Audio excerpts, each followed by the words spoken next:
Pink banana. என்னடா வாழைப்பழம் தானே மஞ்சள் கலர்ல இருக்கும் யோசிக்கிறீங்களா? இதுவும் ஒரு விதமான வாழை தான். இது காட்டு வாழைன்னு சொல்லுவாங்க. இங்கிலீஷ்ல pink velvet banana, silk scaling banana, hairy banana அப்படின்னு இது சொல்றாங்க. இதை ஆர்னமெண்டல் பிளான்ட்டா நிறைய இடத்துல வளர்க்குறாங்க. மோஸ்ட்லி அஸ்ஸாம், அருணாச்சல் பிரதேஷ், மியான்மர் இந்த மாதிரி இடத்துல இந்த வாழை கல்டிவேஷன் ஆகுது. இதுவும் மற்ற வாழைப்பழம் போலவே vitamins, minerals, anti oxidants, dietary fibre எல்லாமே பிரசிட்டாக இருக்கு. இதில் ஆன்டி ஆக்சிடென்ட் இருக்கிறதுனால நம்ம பாடியில் ஏஜிங் ப்ராசஸ் ஆகிறத கம்மி பண்ணி நம்மளோட ஸ்கின் ஹெல்த்தை மெயின்டைன் பண்ணி கொடுக்குது. இதில் good source of amino acids இருக்குது. அதில் முக்கியமாக அர்ஜினைன்ங்கிற ஒரு அமினோ ஆசிட் நம்ம பாடியில் கொலாஜனை ப்ரொடக்ஷன் பண்ண ரொம்பவே யூஸ் ஆகுது.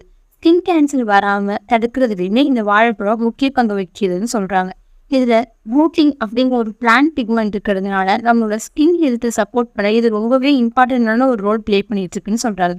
இதில் உள்ள பொட்டாசியம் நம்மளோட பாடியில் ஃப்ளூயிட் லெவலை மெயின்டைன் பண்ணவும், பிளட் ப்ரெஷரை கம்மி பண்ணி கொடுக்கவுமே